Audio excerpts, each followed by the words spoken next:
kuko mu maso y'Imana umuntu utari muri Kristo Yesu wese ni intumbi igenda. Niyo mpamvu Bibiliya ivuga ngo mwese mwari mupfuye. Hari amadini yizera ko habaho Imana imwe. Ubwo ni ubukristo. Usibye ko twizera Imana imwe mu butatu, ariko n'ubundi twizera Imana imwe. Abayahudi bizera Imana imwe n'abayisilamu bizera Imana imwe. Ariko Imana y'abayisilamu si y'abakristo, si nayo y'abayahudi. Nubwo bashaka kubitsindirira ko ari imwe, ariko ntabwo ari imwe. Kuko Allah na Yehova ntabwo ari umwe habe na gato. Ariko abisilamu kugira ngo badukonvenge bashaka kutwereka ko Allah ari we Uwiteka cyangwa Yehova, ariko ntabwo ari we. Abaterekera Ryangombe baganirira Ryangombe. Yego niwe bakesha umweru. Ni nayo mpamvu kukimutsamo mukurikira ibiganiro by'abapfumu. None se iyo bagiye yari igihe cyo gutera imbuto, abapfumu banza gukora umuhango. Abanyarwanda ba kera barabizi bivuga. Mbere yo kujya guhinga cyaraziraga mutabanje gutanga imbuto ku bakuru. Hanyuma umusaruro wabo wa mbere niwo wanyu wa mbere n'ubwo bagomba kubashyira mu tito. Umuganura. Niwo bagara umuganura. Okay. Turabaganuriye. Ariko ikimbabaza ni ukuntu abarokore bajya muri fete z'imiganura batazi umwuka uri inyuma y'uwo muganura, mukarya ibishyimbo, mukarya ibigori, mukagira mwaganuye. Ariko abahedinze ibyo bintu bo bazi ibyo bari gukora, bazo baganurira. Ngo ni umunsi mukuru w'ubusabane, muze tuganure, muze kiri inyuma y'ibyo bintu. Nyamara we Germaine ujya guhinga, wowe uhinga, wahinze urasenga uca Uwiteka, dore ngi kubita ukanda kwinginda uzampe kweza, uzagire gute. Wakaganura Imana ubizanira Imana. Urumva ikintu cya mbere umuntu wese umubonye arabona ko atandukanye. Ubu ni n'akabakristo bakatubonye, twakabaye dutambuka ahantu umuntu wese akadutandukanye n'abandi. Ariko uzi ko uyu munsi gutandukanya ukijijwe n'udakijijwe bisigaye bigoye. Atari kubera ko abadakijijwe ari bo batuvangiye, ahubwo nitwe twivangiye. Umuntu akubera ko akijijwe ariko akabaho nk'umupagani. Tugiye dushaka kubaho nyine nk'abandi bose, nka Bibiliya yo ibita bisi. Tugiye dushaka kubaho nk'abisi. Hari akantu nigeze kubona kuri TikTok.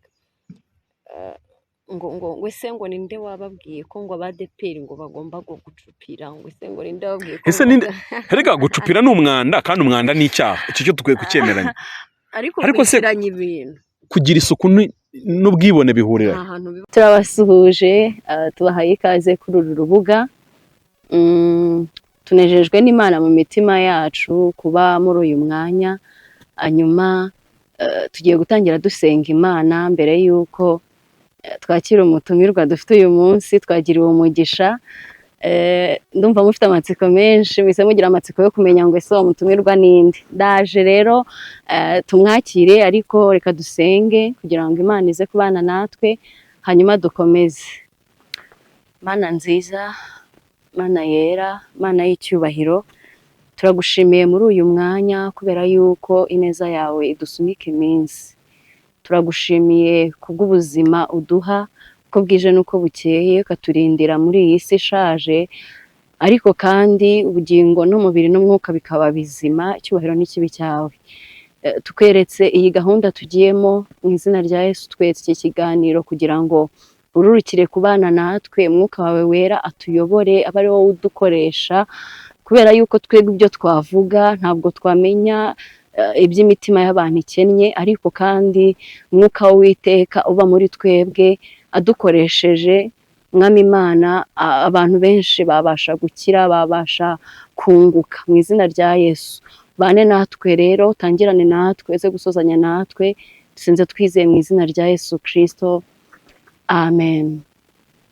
Ego, murakoze cyane. Tutagiye mu bintu byinshi rero, nagira ngo twakire umutumirwa w'uyu munsi, hanyuma adusuhuze, anatwibwire. Ni karibu. Urakoze cyane. Hanyuma icyo nzi ni kimwe. Ego. Nuko nawe utatwibwiye, icyo sindi ukwibwire nanjye utatwibwiye. Nari nzi ko musanzwe munzi.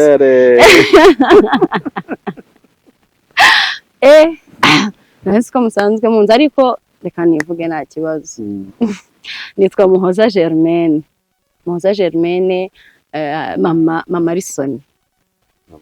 Ego. Madamu Reveriye. Hanyuma ndi umudamu Imana yagiriye neza nkuko wari ubivuze, umutware wanjye nyine. Yego, Reveriye. Hanyuma dufitanye abana 3. Turi abakristo, dukunda Imana, tugakunda n'abantu bayo. Urakoze cyane. Ubu none nanjye nakwivuga kubera ko wenda abantu bakurikira urubuga mukoreraho cana yanyu ubonye muririmba cyane. Dukunda kuririmba. N'ubwo abantu mwere buririmba. Nitwa Pamphile. Hanyuma abantu muze kubona turebana na Germaine tugaseka, mukabona ikiganiro gikozwe muri ubu buryo. Mugira ibibazo byinshi mwibaza umugore wa murumuna wanjye, namwe muhita mutekereza ukuntu abantu baba babanye uko nyine wanyu. Ni uko ikiganiro ntabwo nzi niba aricyo kizatambuka mbere cyangwa kizatambuka mbere ni iki, ariko uko mutatuboneye rimwe twese ngo mumenye ngo biba bimeze gute, niyo mpamvu muri buze kubona tuganira nyine dushobora no gutebya kandi tukavugamo n'ubutumwa bwiza, hataza kugira umuntu wibaza ngo none se ngo Pamphile ngo bwa mbere akora nyine ikiganiro n'umugore w'abandi baseka bicaranye. Niyo mpamvu nuko n'ubundi ari umugore wacu. Hanyuma bo bakoresha channel yitwa Reveriye na Germaine. Yego, na Germaine. Kubera ko muri abahanzi. Urakira umugabo wawe twararimbaga muri korali yiga Kabgayi muri Saint Joseph. Hanyuma akaba azi kuririmba cyane. Njyewe rero senyisije kurwanira kuza imbere, we ntabyo nari nzi. Karimba bakamuha amafaranga. Oya. Muri korali. We yarazi kuririmba cyane, sinzi wenda niba namaze gusaza. Zarapfuye. Ariko aragerageza. Niba arabizi. Abantu ushaka kujya bakurikira indirimbo bakurikire cyane Rwanda bwira bakwidebora kubera ko bibanyu ubu basamusanga umenyeranye. Ngiye nkorera umurimo w'Imana kuri Debora washingiwe. Harya ubwo ndi umugabo wa Kariza Liliane n'abana 3. Urumva ibyo bintu birakunditse. Nkunda gusetsa mbwira abantu ababwira umunsi Imana mbwira iby'abana iryo joro rya mbere rirerire, Imana yambwira ngo izampa abana. Hanyuma kandi ikanambwira n'ibindi byinshi nabivugire hano. Hanyuma nimbwiye muri iryo joro nza nese nkora amasengesho iminsi 2 niba nibuka neza kubera ubwoba. Kuko nayo iminsi ntekereza ibintu 2. Ari inyigisho twigishijwe ziterabwoba mu barokore. Kuba Imana hari n'umupasiteri mperutse kumva yigisha wacu Imana niba ikubwiye ngo izaguha iburyo tumenya ko inzara ije. Nibwo ibitangiye ariko n'ubundi urebye niko twagishije cyane, ariko iteka ryose ntabwo ari kubera iki. Ubu urumva nanjye n'ikibazo nahise ngira, naravuze uko biri kose ko Imana imbwiye abana nta n'umugore mfite. Icyo gihe nene muri leta nayivu ntashobora gutereka. Ndavuga nti ubwo karabaye nzatinda kubona urubyaro. Bizagorana. Ntabwo nzababona bakurikiranye mu mwaka njye mbyaramo 2. Ntabwo numva n'ikindi kibazo. Njya gusenga. Ariko nasanze ibintu byinshi byicwa no kuba twigishije Imana nabi. Imana y'ukuri yiriyo ntabwo ari batwigishije. Ahubwo abantu batwigishije Imana zabo. Wowe gusanga ufite Imana yawe uko uyumva ukayirema gutyo ikaguhindukira gutyo. Hanyuma wajya kutubwiriza duhagaze imbere akaba ari tubwira. Niyo mpamvu uzasanga hari abavuga ubutumwa baba bihirwe. Akubwira Imana nabi. Ariko Imana marayizu. Nge numva ahari buri wese avuga Imana uko imeze. Yego, uko Imana yimeze niko ayivuga. Nicyo kibazo dufite cyuko Imana ya Pamphile yayikubwiye uhita wumva uzinutswe icyitwa Imana cyose. Kuko nawe wibaza umuntu ukubwira ngo Imana yampaye urugo rubi. Nyamara njya nkunda kubwira abantu ngo ibintu mubona hano kuri kamera ntabwo bikwiye kuba ari byo mushingiraho iteka ryose. mujye munacukumbura mwinjiye mu buzima bw'abantu bo kuri kamera. Eh, Uyu muntu mu kurambagiza urasanga yari yarasheze, utamubwira ngo uno mugabo si uwawe cyangwa uno mugore si uwawe ngo abyemere, ariko agezeyo biramuhindukanye, aravuga ati ni Imana yamunkubiseho. oya, hari n'ikindi, hari ukuntu Imana ikubwira ngo izakubakira cyangwa izaguha wenda umugabo mwiza cyangwa umugore mwiza, ugasanga mbere y'uko isezerano risohora hari agakoroze shitani ahise ashyiramo, ukavuga uti n'uyu tu uko byagenda kose, noneho ntugire amakenga cyangwa ngo ukomeze usenge ubaze Imana, ugahita ugendera gutyo, ugahita ufata ibyo ubonye kandi wenda atari byo byari n'igisubizo kivuye ku Mana. Njye niko mbitekereza. Nzi ko ibyo wateguye ikiganiro ko kiri bugende, ariko reka mubwire ibintu bibiri bigize byambaho. Nigeze nasenga n'abahanuzi, amakupule abiri, umugore n'umugabo ari abahanuzi, n'indi couple ariko umugabo ari umuhanuzi muri couple we mbizi. Umugore we niwe ntarinzi cyane, ariko abo bandi bose batatu nari mbazi. Nkuko nyine njyewe na mama Shana twese twaba turi abahanuzi burundu njyewe mbizi. Hanyuma we na Reveriye nkaba mbizi ko Reveriye ari umuhanuzi, ariko we ntabizi ko ari umuhanuzi.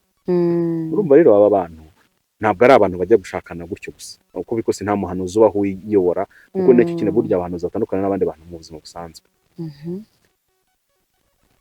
Nkaba mbizi neza ko ino couple ya mbere y'abahanuzi bombi, umugabo n'umugore, bajya gushakana Imana yaravuze, noneho irabibabwira bo ubwabo, ariko inabivuga igihe kimwe mpari, inabatumaho abantu. noneho hateye kabiri ingo zirabananira. Vurugu umwe timbura ati njya gusenga Imana. Ujya kubwira uno muntu umubwira uko nari mpari. Icya kabiri nanamwemwe na muhanuzi, ari we n'umuhanuzi mwiza, ari umugore n'umuhanuzi, bose bari beza. Icyo ukora nyine wenda umugabo ukabona kazamo amahane ya kigabo, ariko umugore we yaritondaga cyane. Urugo rubananiye gute? Uri Imana avuganye nabo, ni gute babwiye ko bahaye urugo rwiza, urugo rw'umugisha, urugo rw'amahoro, bla ni iki? Ubwo nari ndi gusenga n'agahinda kenshi, nibwo numvise ijwi rimpamagara rimbwira ngo ntabwo Imana iza ngo isimbure umuntu mu nshingano z'urugo. Si cyo kintu cyumva. Kuko Pamfira ari umwana w'Imana, ariko mujye murika ko turabana Imana, ariko tunakora bya bisanzwe dukora. Imana yacu ikabibizi, ikanakubwira ati ndakubabariye, ikubabara ibyo wakoze. Hanyuma ikosa dukora ni iki? Imana irambwira ngo nguhaye Kariza Liliane nk'umugore wawe, nkagenda nkafata ko Imana impaye umuntu utagira icyaha, utagira ikosa, utagira icyasha, utagira, mbese uri perfect 100%. Hanyuma nawe Imana yamubwira gutyo akagira ngo ni perfect 100%, ariko mwibuke ko turi abana b'Imana, kandi hirya y'ibyaha byose dukora ntabwo Imana twihakana. Ivuye uti Pamfi watukanye hariya, warwanye, wagize umujinya, wabeshye, wibye, byane byose ngo ubwo ndakwihakanye ntabwo ukiri umwana wanjye. Ni nayo mpamvu burya iyo Imana ijya kuguha umugabo, reka mvuge ijya kuguha Reveriye yari umwana wayo, ariko nayo amafuti ye yose iravuga ati humura Jeremy, Reveriye n'umwana wanjye nkuko nawe uri umwana wanjye. Duhita twirengagiza rero ko turi abana b'Imana, ariko nayo amafuti yacu tuyafite imbere y'Imana. Twe tukaba tuzi ko ibyaha nakoze nzi igihe mbyihanira. Wowe ushobora kuba wambonye nkora icyaha ariko ntiwigeze umbona nihana, ariko igihe nihaniye Imana irakomeza kuvuga ati umwana wanjye. Nacyo gihe nakoraga ibyaha ntabwo yatuma Imana itaza kundefanda. Hanyuma wagera mu rugo, Pamfira yakora icyaha cya mbere, yakora icya kabiri, yakora icya gatatu, ugahita uti Imana ntabwo ari uyu wambwiraga. Kuko wowe Imana akubwiye uwayo, we wirebera uwawe mu bitekerezo, wumva iguhaye, uzajya uvuga ntasubize. Guhaye uceceka iti Imana si umugore wampaye, ni umugome, ibintu avuga nk'ikimigi y'inyukuri. Nigeze nkora ikiganiro mu minsi ishize, Imana yambwiye ngo ngikore, ariko nabonye umusaruro wacyo. Hari Imana imbwira ngiye simbe mbyumva, nkabikora gutyo. Ku kintu Imana yambazaga ngo abagabo n'iki abakorera kugira ngo banyurwe. Abagabo ko nyine bateye ukuntu, niki nagukorera ngo unyurwe? Imana naguha umugore uvuga ati no si umugore wampaye n'isandi, yaguha utavuga utari ko Mana uyu mugome wampaye tubana ashobora no kuzakwica numenye yakwiciye. Yaguha umugore ufite ibitekerezo byinshi byagutse, utima umugore wampaye n'igishegabo. Yaguha umugore uyoboka muri byose, ukavuga uti nta kintu amaze. nyine Imana imbaza ngo mbariza abagabo ngo ni iki subije mushaka. ute rero Yarimbwiye ngo mbaze ahubwo abantu bafite icyo okay basubiza ngize ngo yarabanje arakubaza hanyuma wenda nyine gusubiza nkande ku giti cyane nawe wari bwisubirize kuko nanjye ndi umugabo ariko Mm. abantu mureke turekereze.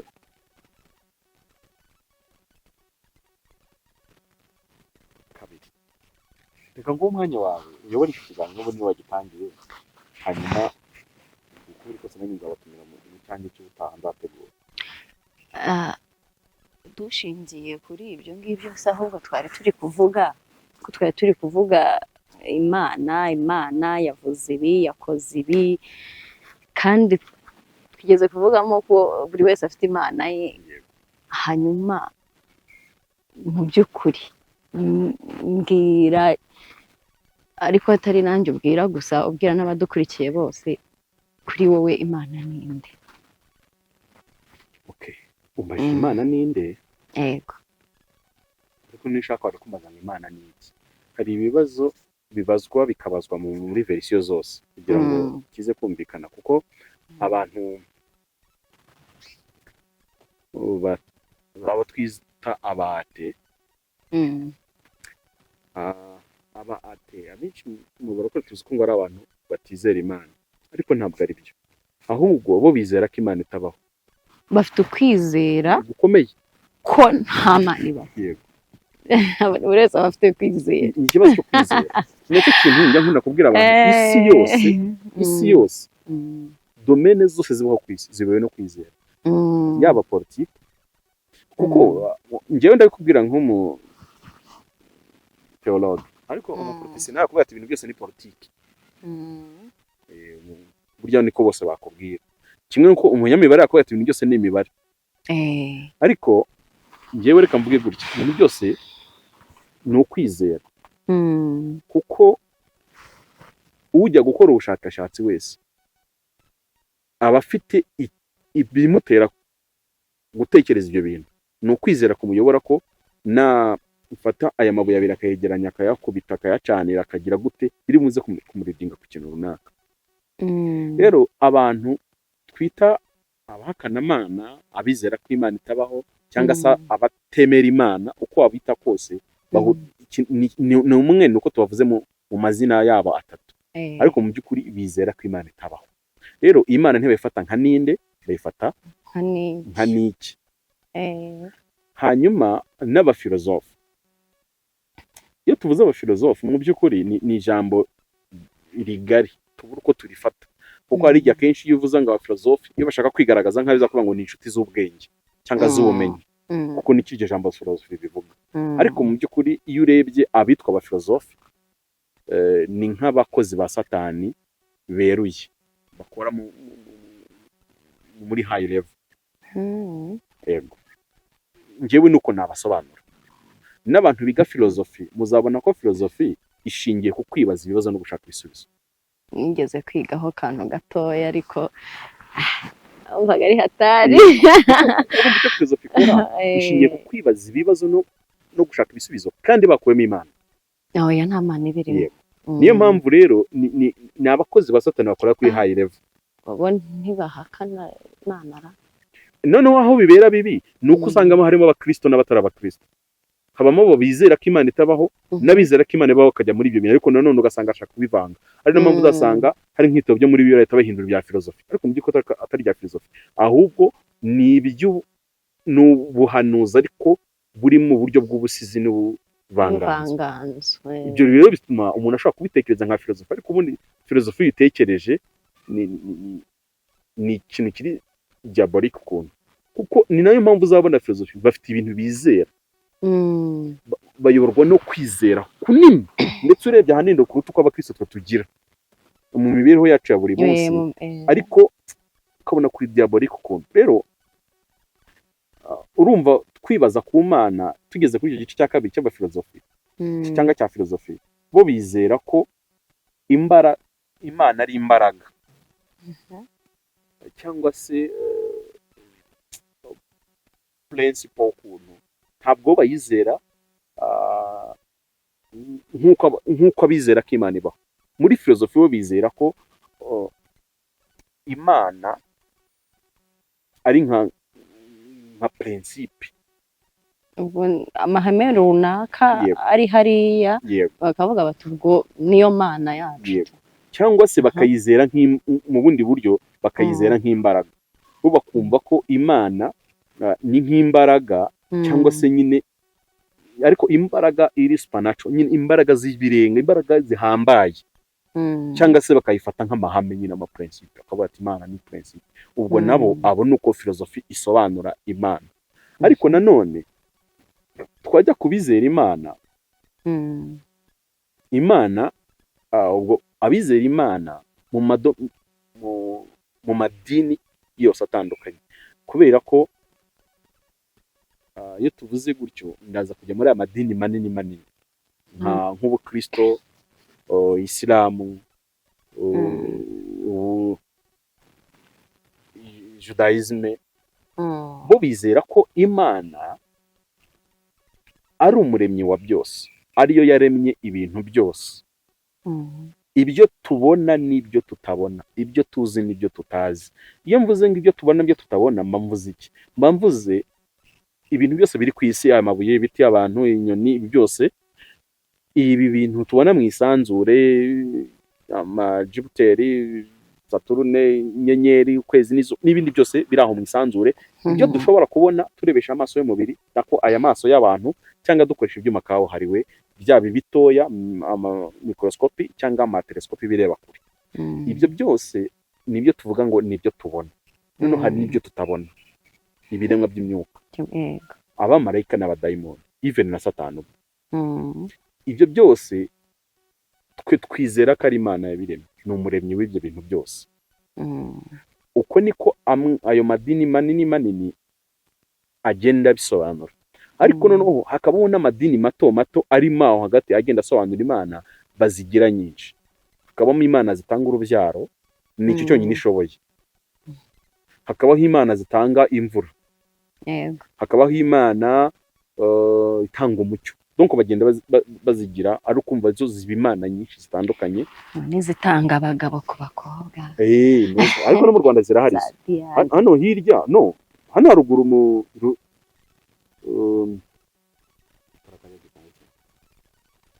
urenze Musanze, hagati ya Musanze na Karongi, amamaka y'akarere Samba, tari Ngororero. Rurindi hano hejuru. Oya. Rutsiro.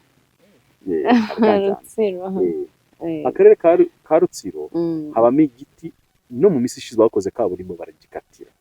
Ni igiti umukobwa wese igihobeye abona umugabo. Ndashaka mwumve kwizera Rutsiro ni ikintu kinini. Icyo giti kirahari cy'amateka, nyine ni igiti gifatwa nk'imana y'abagore. Abagore bagihobeye n'ibyo babisabye cyose barakibona, cyane cyane abagabo, ababuze abagabo.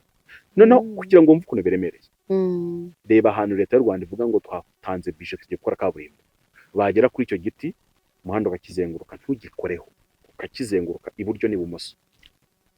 Birahari, ntabwo mbabeshya, hano ni mu Rwanda. Ahantu wazahajya, abantu baturuka Icyangugu wazajya kureba uko bimeze aho hantu. Zagiye abantu baturuka Icyangugu, aba ari ukukireba gusa, ntabwo ukaba uri kujya gushaka. Umugabo uramufite n'abana, umugabo ndamufite, ukaba ari n'amafaranga, ntabwo mbambwiye icyo giti gitanga amafaranga. Aba Icyangugu hari igiti abanyacyangugu baza bahobera, ngo utagihobeye ntashobora guhirwa mu rugendo rw'inyuma y'ishyamba. Ntabwo mbabeshya, abanyacyangugu icyo kintu barakizera. Ibi mbabwira, Icyangugu ngendayo kenshi, n'ubu vuba aha cyangwa ikiganiro gishobora gusohoka nanagiye. Ariko ibi mbivugiye iki? Ni imyizerere y'abanyacyangugu, kandi igice kimwe cy'abanyacyangugu ni abakristo. Ubwo se nabo bakaba bizera ibyo bintu cyane. Ari n'abakristo, abenshi muri bo ni n'abakristo, mu radeperi n'abahanuzi baza, ariko icyo gito kagihobera. Oya, ubwo rero muransobanurira iyo mana dukurikiye iyo ariyo.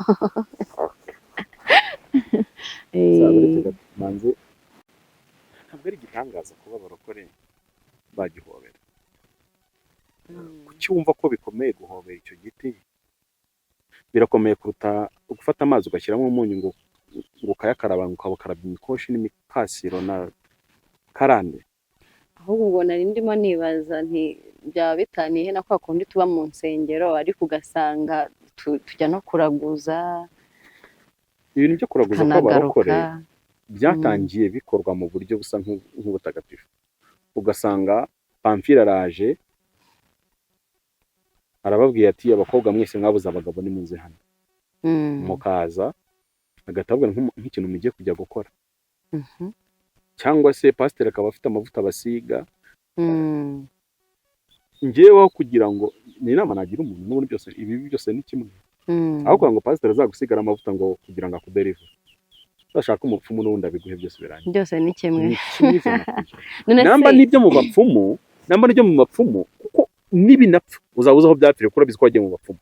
Naho iyo bipfuye byaragiye kwa pasiteri, ukomeza kugenda mu kinyenga cy'ibintu uzi ko ari ibintu bitagatifu, kumba ari bya bindi byapfuye. Ariko uko biri kose, reka nguhe nk'urugero rworoshye. Uramutse ugiye mu bapfumu bakakubwira ibintu ukora kandi ukabyara, wabyara umwana akazagira ibibazo nyuma, bazavuga ko uko ari kose n'umwana ariko impamvu nuko namuvanye mu bapfumu. Ariko uzi kuba umupfumu pasiteri we waguhaye umwana kandi nawe ari umupfumu ariko ukorera mu rusengero, ugira ngo wazajya utekereza ko n'umwana ikibazo agize se ari ikibazo cy'imyuka? Ntabwo bishoboka, ntabwo wazagitekereza. Niyo mpamvu nabimvuze nti rero byose ni kimwe n'ubundi bose ni abapfumu, nuko batandukana imyenda bambaye inyuma.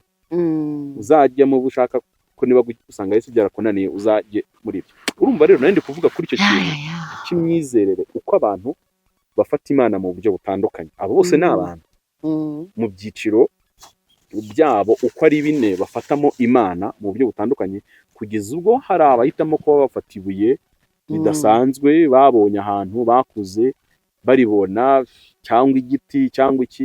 Ibyo turabaseka, ariko burya no mu yandi magambo nabo bafite ukuntu baduseka, kubera ko iyo babona ngo wizera Imana, hari amadini yizera ko habaho Imana imwe.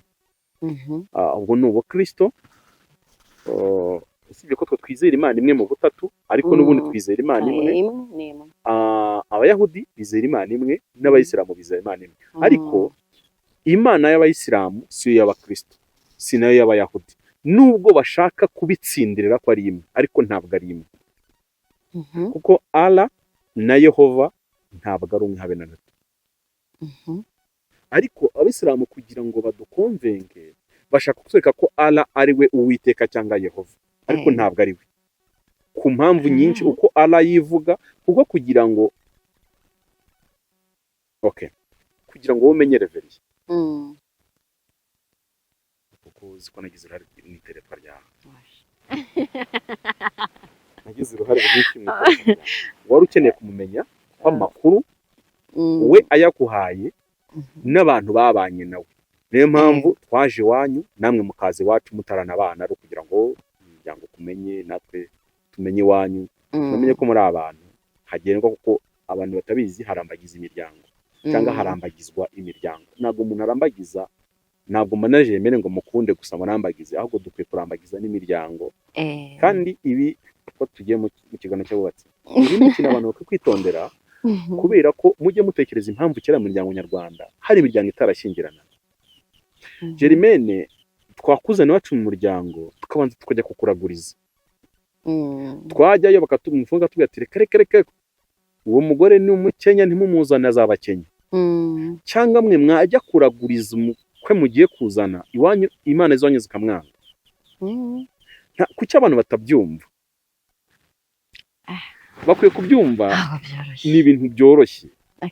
Yigo ni ibintu biri praticable, kuko niba mu Rwanda rwa kera twaragurizaga umugeni, Imana zacu zikamwanga, ntabwo ubwo byago birangiye ahubwo benzwe, kubera ko mu isi y'imyuka habamo ibyitwa prosperity. N'abantu bazi amateka y'Ryangombe Nyabingi bagabanya u Rwanda, umwe agira igice afata, undi agira icyo afata. Nyabingi afata igice cy'amajyaruguru, buriya Ryangombe ntabwo ageragayo, ahubwo Ryangombe yarafashe asa nk'uturutse muri Tanzania. Niyo mpamvu muzumva mu bantu b'abarozi, sinzi impamvu utajya gukurikira ibiganiro byose nkora, kuko nanjye ubwenge bwinshi numbukura. Ukumva nakubwiye atari ko buriya iyo bakuruza ukambuka umugezi ntibigukurikira, nta kindi, nuko hari ubwoko bw'imigezi wambuka bitewe n'igice warogewemo yego niba bemerewe guterera mu kindi gihugu wowe ukabifata ari byo ukabifata nk'aho wagiye mu kindi gihugu. Rero izo mana zabo zirabizi ko uno muryango niba ari uwa Nyabingi Ryangombe ntabwo mukorana na bakuzamo. Ryangombe. Hanyuma ibi bintu babyumve neza na maspirita bakora muri ya miryango ukumva ngo abantu abega niba mwakoresha igikeri Yego.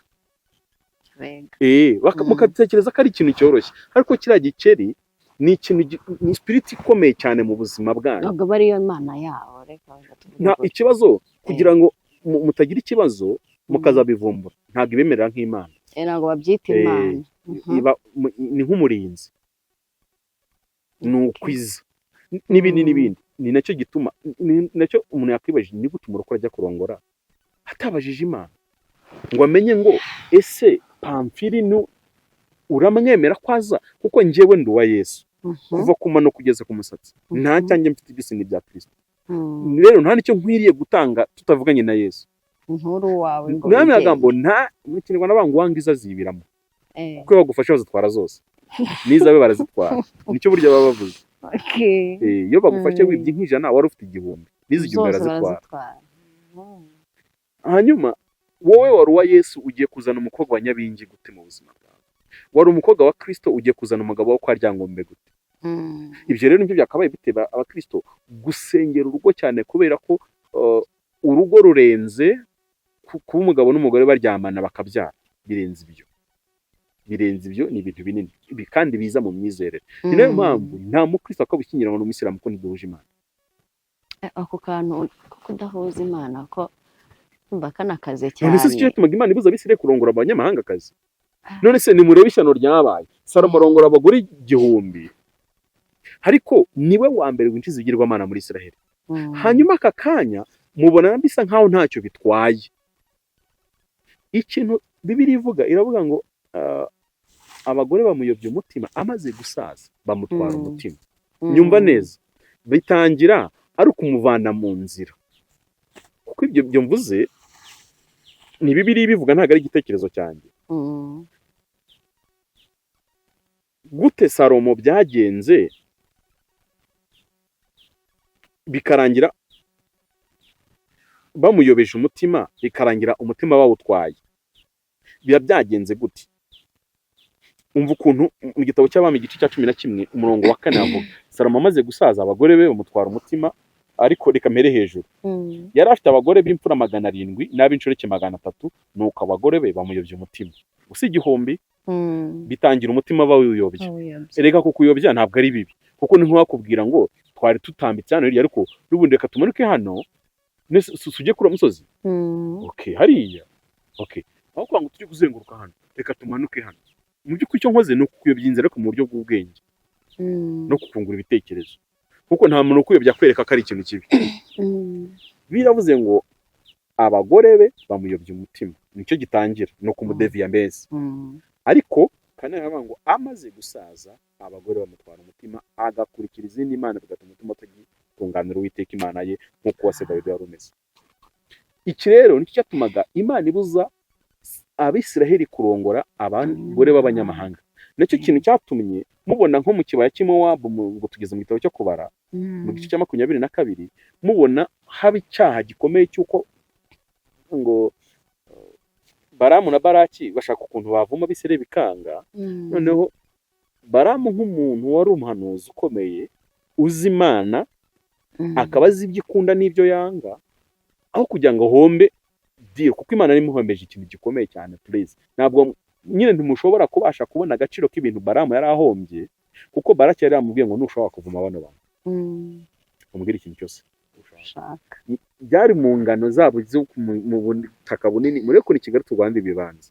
Yibaze rero muri kukubwira ati ndaguha bwana cyangwe niko cyera mu Rwanda bavuga ndaguha bwana cyangwe na bwana mukare hirya mu bitekerezo uyu munsi. Yibaze nk'uyu munsi His Excellence avuze akavuga ati Pamfi mbwira ibintu we nkorera biriye simple geste nta ni ibintu bisanzwe ni nko kumva ati we senga amasengesho y'imisi nk'itatu nuyarangiza ndaguha rebero yose umusozi wa rebero asenga ushishikaye mu byumve ni nicyo Baramu yari ariko bashaka ko nkira yarahombye ikintu nacyo kintu uwo mwuka kwa Baramu ni nawo ukorera mu bakorezi b'Imana muri kino gihe kuko Imana irakubwira uti sengera abantu waka ikiguzi shaka ukabona Pamfilo musengera arakize tubatari kosha warutanze ngari kwa muganga ntabwo byavamo nuko uwo mwuka ubinjira amavuta mu kuyatesha agaciro hanyuma birangira Baramu abwiye Baraki tereka mubwire abantu byo kubavuma ntabwo bikunda wabibonye ko nta icyo tutakoze ariko reka mwereke injyo nyine kirwa Imana yawe yanga ibintu kubi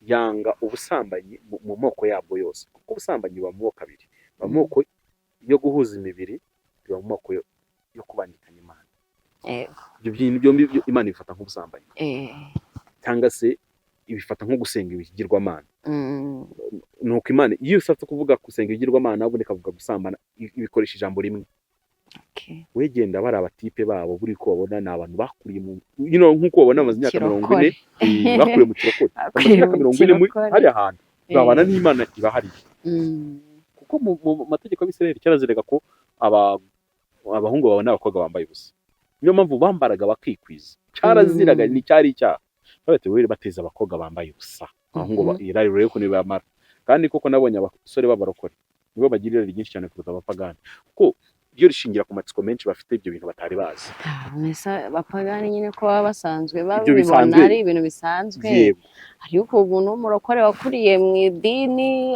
abantu bambara ibintu bigera hariya hasi nyine umva kuba atarabona mu ntege z'umukobwa aba yumva afite amatsiko ahoraho yo kubona impfundiko z'umukobwa zazimira gute wazamura akagera hejuru se mu ntege wazamura hejuru se akajya ku bibero mu gihe umuhungu usanzwe ibyo bintu abizi gutyo niyo mpamvu ashobora kuba ari umuhungu w'umupagani uhagaze mu bakobwa bambaye amakariso gusa kandi wareba ukabona umubiri ntiwahindutse cyane rwose ariko umuhungu ugasanga ipantaro byacitse byaje umurokore ibyo ni amatsiko abarokore bahorana bamwe ati rero bareba bahungu we bateza abakobwa uzabukura urutese mugere mu binshuti fata abakobwa baboherezeyo hanyuma nibahurira ahantu bagiye kuvoma bagize gute babwira ariko ko dufite anniversaire we wajaje muri party yacu ariko ntimugakora ubuzima ntimugakomplika ibintu we nubwo mwenda mu rugo ko bw'Imana twe dufata nk'abapagani ariko muzazi mukagera mujye muri party ngizo bride shower ngizo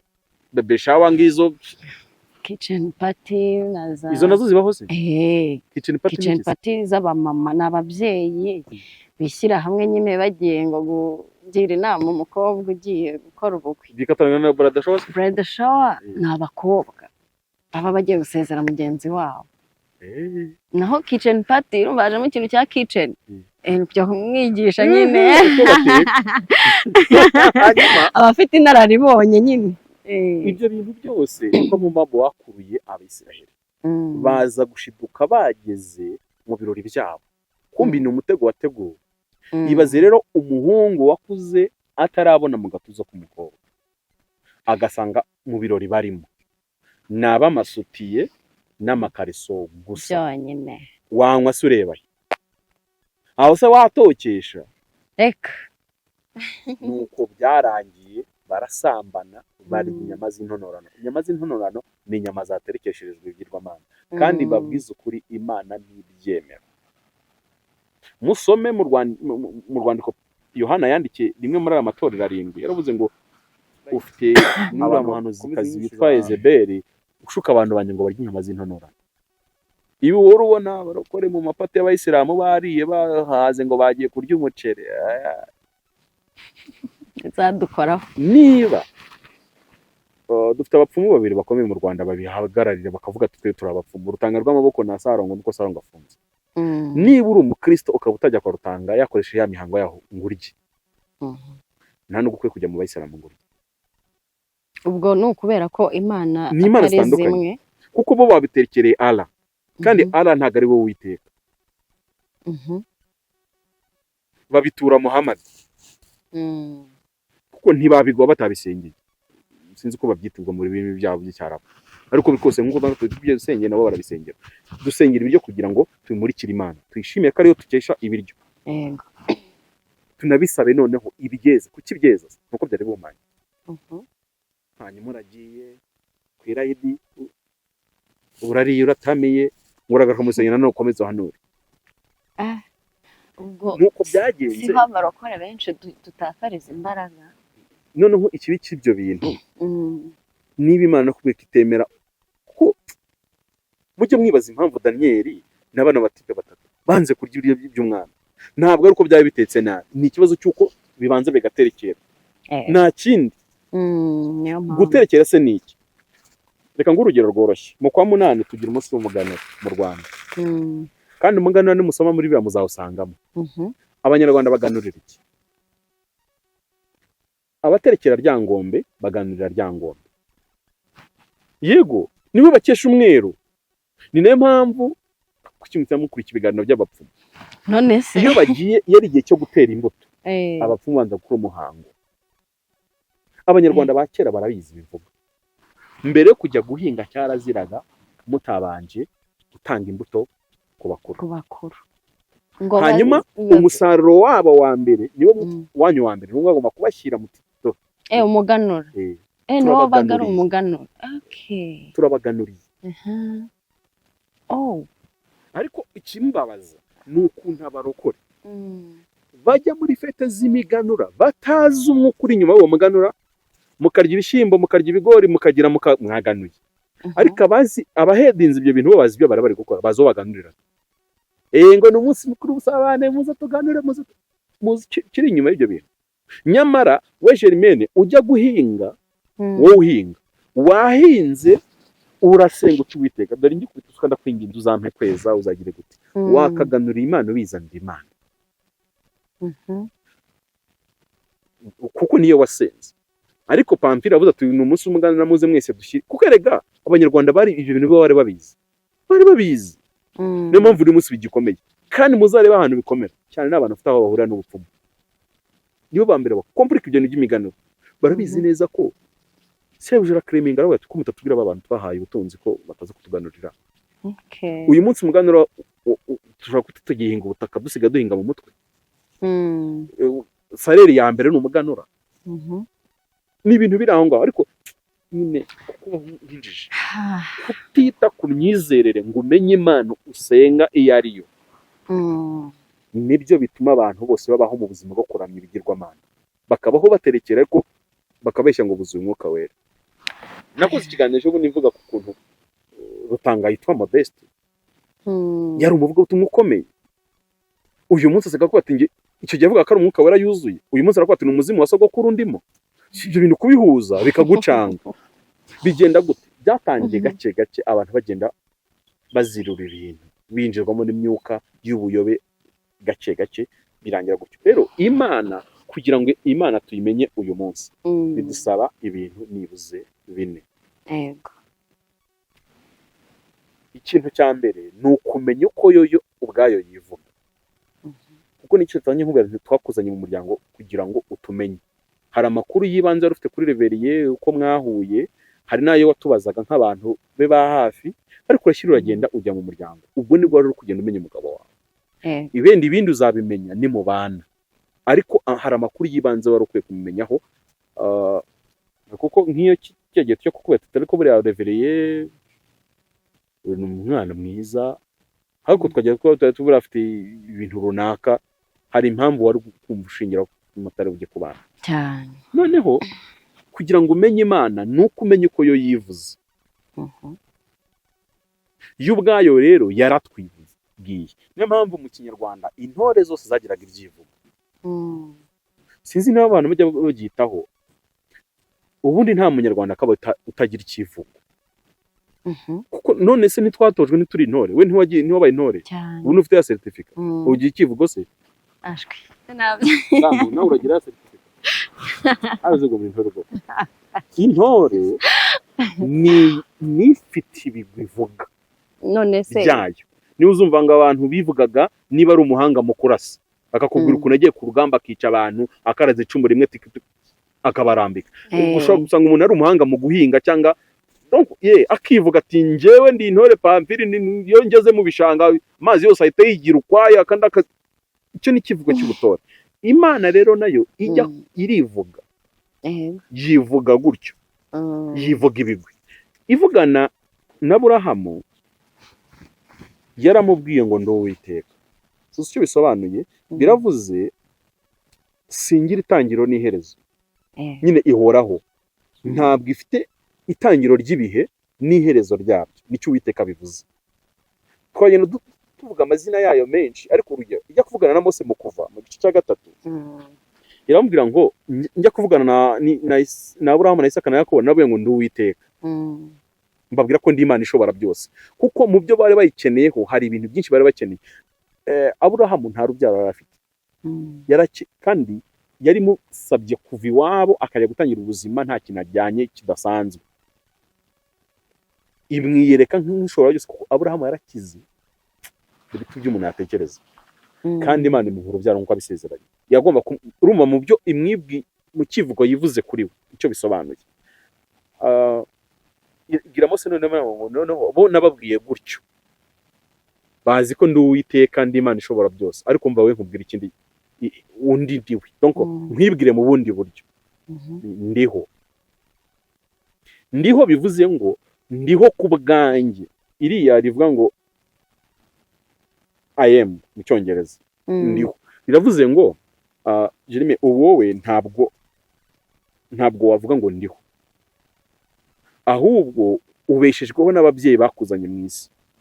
Ikindi ubeshejweho n'uyu mwuka uri guhumeka, ubeshejweho n'ibiryo urya n'amazi unywa. Ibyo urumva ufite ibintu byinshi ukeneye kugira ngo ubeho. Imana yo rero nta kintu na kimwe ikeneye kugira ngo ibeho. Iyo niyo rero ngewe mbabwira, iyo niyo nkorera. Iyi ivuganye ndimo ko twabonze tubona ko abantu bagira Imana yabo, ndimo ndababwira iyo niyo nkorera. Yavuganye na Mose ngo ni ndiho, ujye n'ubabwira ngo ndiho abantu mnyeho. Mu yandi magambo, idakenera ingabo kugira ngo itsinde Farawo, idakeneye amato kugira ngo bambuke inyanja itukura, itagize ikintu na kimwe ikenera kugira ngo igire ikibasha gukora cyangwa ibeho. Nuko yibwiye Mose. Hari n'ahandi birya ndivuga Imana ifite imibiri byose. Pawulo avuga ngo ni Imana yaremye byose mu bwarari mu bugereki muri Atene y'uyu munsi. Imana yagiye yivuga muri ayo mazina menshi, niho tuyimenya mu buryo bwa mbere. Ariko ibyo nanone nageze kuri iyo etape nsimbutse ko Imana kuyimenya ushobora kuyimenyera mu byaremwe. Niba wambaye kano gatenge, hari umutayeri wakadoze. Hirya y'uwo mutayeri hari abantu bari mu nganda bashyizemo aya mabara, kuko sinari nzi ko iyi myenda tugura isa gutya ntago ari uko ikorwa. Ubu tutubara tugiye turiho gutya, hirya y'abakoze imyenda hari n'abashyizemo aya mabara. Kiba ari igitambaro hanyuma cy'umweru, amabara bakazashyiramo, bakagenda bashyiramo amabara. Buri design yose igihe wayidesigninze. Ni cyo dukwiye kwibaza rero, ninde wa designinze aya mashami y'ibiti nkamere gutya? Ninde wa designinze isinga imere gutya? Ninde wa designinze gahunda isi igenderaho? Kuko niba umunyonza anyonga igare, hari utuntu batwita amasaro y'igare. Amasaro y'igare ubwo nayo igare rigira amasaro ahantu bita ngo muri pedale. Ntacyo abandi bazabirengera umunyonza anyongesha igare. Hari ahantu biba bifashemo, aho bihurira ikirenge cy'uburyo n'icy'ubumoso icyuma bifatemo. Burya mo imbere habamo amasaro, yahapfundi hasohokamo amasaro y'ibyuma, ariko ni amasaro. Ariya masaro rero niyo atuma iyo anyonga byikaraga kubera haba harimo n'amavuta. Baba barayahaye ritimi, hari umubare w'amasaro agomba kujyamo. Agabanutse ntibyagenda, aniyongereye siko byamera.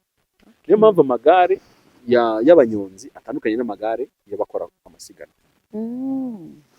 Imana yahaye iri sanzure mubona.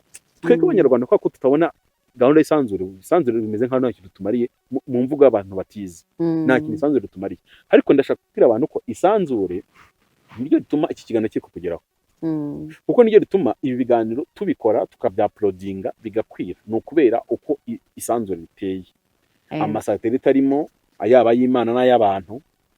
Uko ibyo bintu biremye. Iryo sanzure Imana rihaye ritime rigenderaho. Iramutse ihindutseho gato, reka dufate icyitwa force de pesanteur cyangwa se force de gravité. Ibi bintu tuvuga ngo Newton yavumbuye bya aribwo ni force de gravité igira Newton niba ari 9 n'igice kimwe, simbyibuka. ariko ino force ya gravité ikintu cyitwa fizike ino cyaranyihishe. force ya gravité tuzana mu bintu bya force centripète na centrifuge. Ibyo bintu abantu bize fizike barabyibuka. Ni ukuvuga iki, n'imbaraga isi ikoresha ikurura ibintu biyiri hanze cyangwa ikazikoresha nyine, ubwo n'imbaraga zituma dutera ibuye rikamanuka hasi, kandi zituma n'ibintu bibasha kuva ku isi bikazamuka bikagenda nk'indege zikagenda. Bavuga ko ari 9.8. Izi rero iyo ziramutse zihindutse zikaba nk'icumi, ubwo byose byaba bipfuye. hoya cyaba cyo isi yamira ibintu byose kuko zaba zibaye nyinshi. Ubwo ibintu byose byajya nyine urumva yagira tendance cyakongera kuzamuka, yakurura ibiri hejuru byose kuko yabigeraho. Impamvu itabigeraho ni uko ingana gutya yabikurura byose, hanyuma amara kubikurura natwe akadukurura n'ubutaka byose akabikurura ikabishyiramo ahantu tutazi aho yabishyira. Hanyuma gutumira mu nda y'isi ziramutse zibaye nkeya ibintu byinshi byaguruka, kuko niyo mpamvu bavuga ngo ku kwezi nta muntu ugenda kuno tugenda cyangwa ngasimbuke, kuko usimbutse wazamuka ntugaruka, wahita uguruka wagira ibiro nk'ingena nk'agashashi. Abagenda ku kwezi bavuga ko bagenda bakuba ibirenge kugira, kandi bafite ibigenda bambaye byongera ibiro kugira ngo bereke. Urumva ninde wahaye isi rero kugira izi mbaraga zidahinduka? Reka tujye muri biology. Umuntu agizwe n'uturemangingo twitwa amaserire. Habamo agace uruganda rukora amashanyarazi cyangwa rukora ingufu mu mubiri bwitwa mitochondria. Mitochondria iramutse inaniwe gukora umuriro ikora, serire yose ya fainting. Cyangwa se muzarebe nyine iyo serire cyangwa kuremangingo kagira amasharije ari negatifu na positif, kugira ngo akamaintening positif yongereye kahita gahinduka positif kose kapfa, negatifu yongereye kahinduka negatifu kose kapfa. Urumva ninde wahaye iyo gahunda? Ibi mubyibuke neza ko nibyo mujya mumva ngo ni amasirikwi yabaye mu maradiyo yanyu, amatelefone, amateleviziyo, ibikoresho byose electronique. Ni akantu kamwe kaho kahindutse, kahinduye imikorere. No mu mubiri w'umuntu bibaye nuko byagenda. Mwajya mwumva umuntu buriya ni nko umuntu akuba yabaye paralize, bya hari akantu kaba kabaye hari agasirikwi kaba kabayemo. Ninde wahaye ibyo? Ni Umuremyi. Icyo cyakaba kikwereka ko niba muri telefone ibyo bintu hari uwabikoze akazizinga telefone akayaza amasirikwi yose, n'umuntu afite sirikwi, ninde wayimuhaye? Hari uwamudesigninze. Icyo cyakaba kikwereka Imana. Donc ubwo numva twajya mu bintu byose bifatika, twagenda tubibona ko ubwabyo byakwereka ko Imana iriho. Ubundi buryo Imana yiyereka abantu itwiyereka muri Kristo. Nahoze nsoma mu gitabo cy'Abaheburayo, ni ijambo riraryoshye, simbizi wenda niba njya musoma Bibiliya namwe ikabaryohera, ariko Bibiliya igira ukuntu iryoha mu buryo bwayo bwihariwe.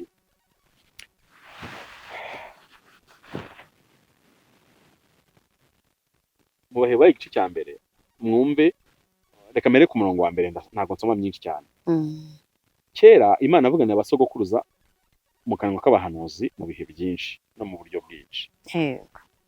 Naho muri iyi minsi y'imperuka yavuganiye natwe mu kanwa k'umwana wayo, we yashyiriweho kuba umuraga wa byose, ari we yaremesheje isi. Mwumve none uwo kuko ari ukurabagirana k'ubwiza bwayo n'ishusho ya kamere yayo, kandi akaba ari uramiza byose ijambo ry'imbaraga ze, amaze kweza no gukuraho ibyaha byacu, yicara iburyo bwikomeye cyane mu ijuru. Munyumve neza uwo Yesu ari we, uko biri muvuga. Yesu ni ukura nyine ni Imana, ariko kubera ko Imana mu Mana bwayo yaravuze ngo nta wayibona mu isi, nyine kuko ko urumva Imana ni umwuka, kandi twebwe turi imibiri hano mu isi turi imibiri. Ntabwo rero ubumana bwayo ije mu mwuka, ntabwo imibiri yacu yabasha kuresista. Ntabwo twayishyikira. Oya si kutashyikira ngo ntabwo yaresista.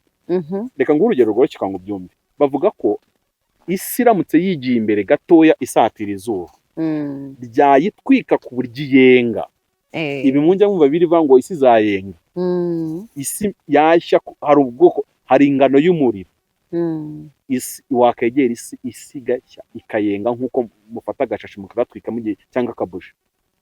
Ibyo rero Imana itwegereye mu bumana bwayo, imibiri yacu nuko byagenda.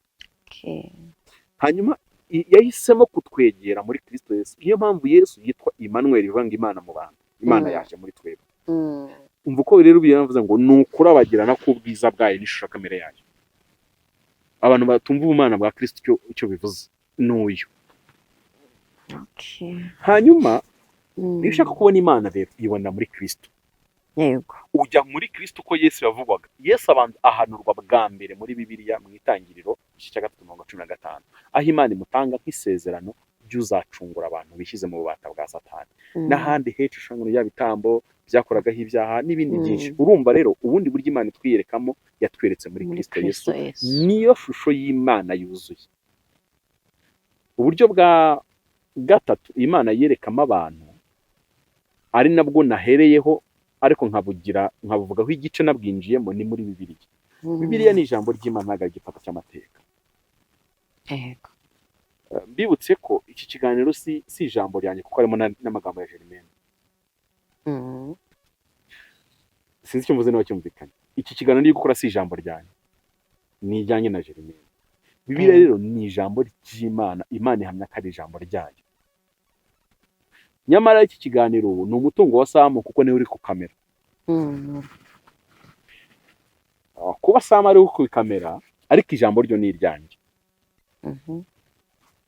Kuno mujya mufata ibiganiro kumva perezida avuze akantu muragaciye, hanyuma muragiye mukongeraho ibindi. Icyo mukoze mufashe ijambo rya perezida muricamo mwongeramo ibindi. Ntabwo rikiri rya perezida rero ryonyine byajemo n'ibyanyu. Ariko Bibiliya ni ijambo ry'Imana bidahinduka. Icyo Paulo yakoze nuko yaryanditse. Icyo Luka yakoze nuko ryanditse. Ni nkuko Samu ari gukamera iri jambo ryanjye na Jeremene. Nicyo mukwiye kumva mu Bibiliya. Kereka Samu nafata kino kiganiro akakijyana agakora ibyo twavuze bimwe akongeramo ibindi, cyangwa se akagira ibyo twavuze akuramo, nabwo kiraba kitakiri ikiganiro cyacu. Kuko nyine kiraba kitacyuzuye. Kuko nshaka kuvuga ibintu umuntu akabica, mwe mukagira ngo nibyo navuze, ariko yakuyemo ubusobanuro bwabyo. Niyo ufashe Bibiliya ukagira ibyo ukuramo, already ntabwo kibaye ijambo ry'Imana nubwo ari byo wakotinze. Bibiliya rero nayo ubwayo iduhishurira Imana mu bumana bwayo. Umuntu yasobanura Imana mu kwishura kwayo mu buryo bwinshi butandukanye, ariko icyo nsaba abantu kumenya ni kimwe: ni mwitondera babahagarara imbere, kuko buri wese ashobora kugira Imana ye. Hanyuma ni gute iyi Mana harimo abayivuga nk'ingome, abandi bakaba nk'Imana nziza, nyamara yo ubwayo yivuga nk'Imana nziza. Kandi yo ubwayo ntihakana ko hatari izindi Mana. Niyo mpamvu ibuza Abisiraheli kujya mu zindi Mana. Ukumva Imana yavuze ngo wagiye kuzanga umukobwa ngo wa Shitaroti, ngo uzana ngo umukobwa wa Bayali. Urumva icyo bivuze? Bimwe twatangiye tuvuga ngo ibintu byo gushaka abagore mukwiye kubyitondera. Ntabwo iyi Imana imbona Pamfili na Kariza, reka nirenge nk'umugore n'umugabo, ntabwo itubona nk'uko mwe mutubona. Iravuga ngo Pamfili ni uw'Imana, ni uw'Uwiteka, ariko Kariza ni uwa. Niyo mpamvu ikubwira ngo wijya kuzana umugore wa runaka. Ubwo ni nayo mpamvu wenda kuri icyo kintu cyo gushaka nari igihe ushobora kuba watereta Imana ikavuga iti reka reka, aho ugize umugisha ko wagiye kwibaza. Noneho ibaze rero utagiye kwibaza, kubera ko abantu benshi batubwiye ko batwigisha Imana mbi, y'abarokore ariko mbi. Imana ujya gusaba umugeni akakuzana umukobwa washatse mu rusengero. Imana ujya gusaba umugabo uri umukobwa wivire kwiga Iburayi ufite agafaranga warihirinze. Abantu batize ntabwo bazi kwiga ukuntu bivuna. Ngewe nzi umuntu, ntabwo ndi bumubabwire uwo ari we, bamwohereje kwiga igihe kimwe, agezeyo ngo inzara iramwica saa 6. Yize icyumweru kimwe ishuri arivamo. Uyu munsi bamufunga nk'uko bafungura urugi. Buri munsi tujya tubaga ubwo mwagiye munyibuka. Noneho simbimubwira ku mutima yo kumitaniwe n'abandi, kiyanza aratwihanganiye tukabasha gutegeka inda twebwira ngo ngewe ndi umwe mu bantu bize muri iki gihugu cy'u Rwanda inzara ikatwica. Abantu bize Karambe kuri promotion yacu barabizi inzara yaratwiye, hamwe ugeraho tukaye tujya kwa muganga buri munsi kwivuza kubera inzara. Buri mwe murabikina. Urabona kana kabasi gatoya dukoresha imirimo yo mu rugo niko twariragamo. Wenda ibindi bigo byariraga mu madishi, twebwe ikigo cyacu cyari gikennye kandi cyari cya leta, gikennye ariko turira mu tubase, akabase kamwe ka pate jaune, kuko ni pate jaune twajyaga akagwa itaraza, n'akandi k'amashaza y'ibisate, bayazi yabaga ari imihondo 2, yabaga ari imihondo 2 ku isahani. Ndayazi. Wenda nyuma nibwo baje kutuzanamo n'ibishyimbo, birwaye Mungu sinyambyibagirwa. Imeza imwe yabaga ibaho abantu hagati ya 18 na 24. Mu gihe ngeze muri superieri nasanze imeza ijyaho abantu 8. Mbese akamwumva iyo difference. Twarakubititse. Nyuma directeur yaje kutubwiza ukuri, yarapfuye yitwaga Gashema Nelson. Atubwiza ukuri ameze nk'udusaba imbabazi. Aratubwira ngo yariteguye kwakira abanyeshuri niba ari 48, nibuka oya yari zari karasha turi 76 bari kwakira. Leta imwohereza abana 380. Kuko ndibuka ko twigaga muri classe 10 zo mu wa mbere. A B C D E F G. Ngewe nigaga muri iyo J ya kadomo none. Ya nyuma ya 10. We mu gihe yiteguye ko bamuha A B C. Bamuha A B C D E F G H I J. Uguze cyabaye yahise afata amafaranga y'amafone twamuhaye abari atuza, mbese byari ibintu byo kwiyaranja kuko nange muzabe igihugu cyari kiri kuva mu rupfu n'ubundi Rwanda rwari turiyubaka. Rero nzinzara tuginzara turiye kuri rwa rwego tujya kwivuza, abana bagahora barwaye kubera ikibazo cy'inzara.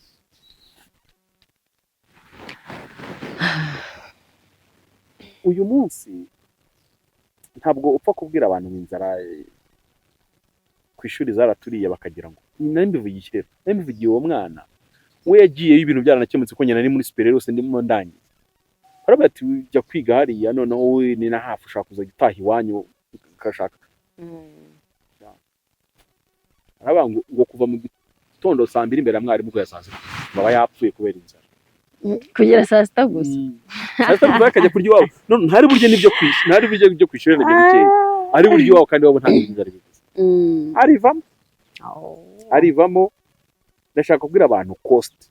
Ari igihe umuntu yanga gukostinga ikintu cya none agakostinga icyiteka ryose no gukizwa nabyo nuko n'uyu munsi bidusaba kwemera guhara ibintu runaka. Hari umunezero twibuza atari ko tutazi ko hari, ariko kubera ko Imana avuze ngo uyu munezero w'akanya ka none ushaka kubuza umunezero w'iteka. Hanyuma ikibazo tutazi ni ukutabara iteka no kwibara mu bihe. Uyu mwana byarashobokaga ko yihanganira inzara y'imyaka 6 arya kuri ritime. Yaribuka mu wa mbere twanga igikoma twagiraga perefe yitwaga Gerard sinzi niba kibaho, yatunganaga n'umunyeshuri ugiye kunyara atari muri recreation. Wapfukamaga guhera ubwo kuza kugeza igihe cyo kujya muri refectoire. Kandi twanyweye igikoma mu gitondo. Nyuma naje kumubaza, twaje kuba inshuti nza kumubaza, arambwira ngo nagira ngo ntoze imibiri yanyu. Ako nibyo. Umubiri wawe utegeke ububwire ngo nyweye igikoma mu gitondo saa 8 n'igice ndaza gusohoka saa 4. Ntabwo rero umubiri utangiye kubera saa 2 n'igice ngo sohoke ngo bwire mwarimu ngo uragiye guhagahushye biduhura ngi urambona. Ako umubiri cyo utoje ufata icyo. Ariko ntago ari cyo abantu bashaka gutoza umubiri. Ese umuryango abasirikare s'abantu nkatwe. N'abantu nkatwe. Ariko ari ibintu batoje imibiri yabo. Uzi ko umusirikare ajya ahantu muri kubyina agakomeza akareba hari bamubwiye kureba gutya. Mugabwira mu kitego kika kigiye magakomeza akareba araheba. Kwezi gusa umuti kucya dayinije nibuze ngari igitego aserebure gakeye. Yatoje umubiri bamubwira ngo tuguhaya iminota 90. Ntabwo bari abantu baje gukina gusa ahubwo hajemo n'abicaye. Nicyo wowe burabo kimuri mu mutwe. Mwe muri mu murengwe muri aho DJ dushyire mu ndi muziki. We arimo aracungana n'umwicanya avuga ati ko biri kose bura pamfi n'ubwo umuntu mu hari. Wimubona nka pamfi ariko ntituzi ikintu kimwicayemo imbere. Niye mutekereza babishyira. Akaba hari concentre avuga ngo pamfi we nezerwa ndi handi kugira ngo nezerwe. Ni ikintu twakwitoje. N'agakiza niyo mpamvu natangiye mvuga ngo intore. Na Bibiliya twita intore abakristo, twita intore zitozwa nande, zitozwa na Kristo adutoreza he. atoreza ku musaraba. Ariko uzi ko abakristo benshi bafite ahandi bitoreza atari ku musaraba. Uzi ko dutorezwa ku musaraba, icyo ntabwo abantu benshi bacyumva. Ahubwo mu bundi umukristo mwatorejwe hera. Ahubwo se ubwo ubukristo iryo zina menya hari abantu baryiyitirira ahari sinzi ubundi Kuki twabaye bigenda bite cyangwa se hari n'abantu mperutse kubona bakora ikiganiro ariko niba abantu ubona ari ibikoresho bya satani ariko bitazi ibyo ari byo. Bavuga ukuntu kuba umukristo ari icyaha ubwabyo. Kuko ni bipagani, kuba umukristo ni ibipagani niko yavugaga. Hanyuma ukumva ibyo ajya kuvuga birinda kuba nk'ukuri ariko spirit muri nyuma nyine gatuyumva. Ntabwo ijambo abakristo aribo babyiyise ubwabo, ni abapagani babise abakristo. Sinzi icyo kintu cyumvikana kubera ko batangira batitwa abakristo, bitwa ab'inzira ya Kristo, ab'inzira ya Yesu, bitwa abakijijwe. Iryo jambo naryo Bibiliya rikoresha ariko ubundi bashaka kwitwa abizera. Yego, abizera Kristo. Bashaka kubita bene data, bitwaga andi mazina menshi. Rero kwitwa abakristo ni ijambo Luka atwereka ahantu rikomoka, ni muri Antiyokiya niho aba mbere bitirwa abakristo. Ni abantu bababona imico n'imyitwarire, imvugo n'imiterere bakavuga bati ko biri kose aba ni abakristo, nuko twitwa abakristo. Abakristo. Yego. Okay. Ariko tukaza gusanga koko nibyo. Twe ntituri abacu, turi abakristo. Kuba umukristo ubundi birenze kuba umunyedini cyangwa kujya mu idini no gukora ino mihango, kuko ijambo ubundi abo Yesu wabita noneho yabiswe abigishwa. Yego. Gusa atoranyamo abandi abita intumwa ze, ariko abo reka dufate abigishwa kuko ryari ryo rusange. Abigishwa cyangwa icyo kintu cya discipleship, iyo umuntu akwiye kwigisha discipleship ni ukuvuga iki? Ni ukuvuga ko ni kurebera ku mwigisha wawe ibintu byose 100%, nta kintu na kimwe asize. Ni ukuvuga iki? Niba umwigisha wawe afite ubwanwa bwinshi, muzakunda kubona abayisilamu bagira ubwanwa bwinshi, babyita suna. Suna ni umugenzo ubundi mu Kinyarwanda. Umugenzo cyangwa se umuhango. Babikomora nyine bigana abababanjirije. Bagomba kuba bafite buriya bwanwa, bambara kuriya bambara. Ariko hari akantu numvishe ntiba nakudeviye ngo ni buriya bwanwa ngo ni intebe y'abamarayika. Ngo niko babyizera. Ibintu bigiye mu mwuka biba byinshi. Mu mwuka reka nguhe nk'urugero ko mu mwuka abantu baba mu idini rya Rastafarisme, buri musatsi na antene kuri bo. Buri musatsi, buri kizingo cy'umusatsi bafite iba ari antene bakonekita n'isi cyangwa babyita n'isanzure. Ariko ugasanga umurokore nawe ngo ni umukristo afite iyo misatsi. Reka dutekereze ibi. Principe z'inkuba, inkuba isanzwe y'abantu tuzi, apana inkuba z'abanyarwanda. Izi nkuba zisanzwe zo mu kirere ni amasharije electrique, nyine ni amashanyarazi, ariko niyo mpamvu ihita ijya mu nsinga zose ibonye hafi aho, ikinjira mu mazu ikabitwikagura bya bindi. Mu minsi ishize nagiye kuganira n'abana bakora amashanyarazi, nari mbabonye bari gukora amashanyarazi, ndababaza aya mapiloni manini y'ama haute tension hagira akarinda nkuba kagenda gahoraho kare kaba agasinga kaba hejuru kuri bino piloni binini, kare no murinda nkuba. Tuzi indi mirinda nkuba isanzwe ku mazu no kuri za kiliziya, ariko uriya murinda nkuba ukora uti? Uriya murinda nkuba inkuba ikubise, nk'urugero inkuba ishobora gukubitira nko mu majyaruguru niba ariho twavanye umuriro, kubera imbaraga ifite ikaza igatwika ibintu bya hano i Kigali, cyangwa se ikaba yakubitiye hano bigahita bikomeza bikakurikira kagasinga kakagenda bikajya umuriro watangiriye kahatwika. Niyo mpamvu ku ma sitasiyo y'amashanyarazi haba imirina nkuba ihambaye cyane. Nigeze mbaza umuntu umwe arambwira ngo nibuze akarina nkuba kamwe sinzi ukuntu akabivasi bakita kagura $30,000 kamwe, kandi baba bafite twinshi cyane dushoboka kujya, kuko nyine inkuba bakubita hafi ya buri munsi, kuko hano inkuba ishobora gukubitana igakubita nk'icyangugu. Rero aba hano bakayifiringa kubera ko yaje muri ziriya nsinga. Bivugiye iki rero? Niba dread ari network, nk'uko inkuba isanzwe kubita buri kintu cyose gitwara amashanyarazi igahita kijyamo, ni nako imbaraga zikorera mu madrede y'abarasta nizikubita mu kirere murimo. Buri muntu wese ufite antene yabo arakira sinyare uko byagenda kose. Arakira sinyare uko byagenda kose. Ugomba kwakira sinyare. Kandi abantu ibyo kubabwira ntibashaka kubyumva. Biragoye. Ntibashaka kubyumva. Hari igihe nigeze numva umuntu ahita bijyaho Samusoni yari afite ngo umusatsi ngo boshye karindwi. Reka tubanze dutekereze.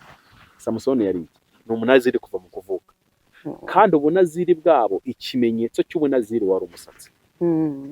Umunaziri bivuga uwera mu Kinyarwanda, cyangwa uwejejwe. Hanyuma byatangiraga umunsi atangira ubunaziri, kuko muzasome muri Bibiliya n'umuntu ashobora kurahira indahiro ku munaziri. Ariko Samusoni we ni umunaziri kuva kivuka, nako kuva agisama yari umunaziri. Hari ibintu byanigizaga ubunaziri rero bwo muntu, cyangwa byabuhumanyaga, uwari uwera akahinduka utera. Hanyuma mu bimenyetso bya mbere by'ukuri umunaziri wagomba kuba umunsi utangiriye, kuva umunsi nawe ugomba kongera kwiyogoshesha kuzageza igihe ubunaziri bwawe buzarangirira. So gukuraho umusatsi wawe cyabaga ari ikimenyetso cy'uko ubunaziri bwawe burarangiye. Ubabaga ubusezereye. Nyine nashobora kuvuga ati ngiye kuba umunaziri imyaka 5. None ubwo nkaba umunaziri, nkaba ntemerewe kwegera ahantu hari ibintu byose bijyanye n'umusemburo n'inzoga. Abanesha kunda kujya impaka ngo kuki twemera kunywa inzoga, ariko niba Bibiliya twebwe itwita abanaziri mu isezerano rishya twese, kandi umunaziri akatemerewe, noneho ikanahindukira ikajya ibibuza abari mu nshingano z'ubwepiskopi by'umwihariko. Ni ikimenyetso ko twese twakabaye tutanywa inzoga, kuko niba uri umunaziri ntabwo wakabaye unywa inzoga. Samusoni rero urumva umuntu Imana ivuze ngo azaba umunaziri ubuzima bwe bwose, muri umusaza azawutwara gute? Uko byagenda kose umusaza azakenera kuwuboha kuko ni munini. Yawuboha mu matsinda 2 cyangwa 5, yawuboha mu itsinda rimwe, ariko ni umusatsi. Imana ivuze ngo ni umunaziri ubuzima bwe bwose. Wabigenza gute se ko umusaza utahagarara gukora? Ubwo niyo mpamvu yari afite umusatsi muremure kandi akawuboha kugira ngo abashe kugendana nyine. Ariko usibye ko cya kigabo cyari na kinini, uratekereza umusatsi wawutwara imyaka 30-40, wabumva ukuntu ngana? Ahubwo yari n'umugabo. Ni umutwaro ubwawo, ni nkaho guhora wikoreye nk'injerekani ku mutwe. Yari afite imbaraga.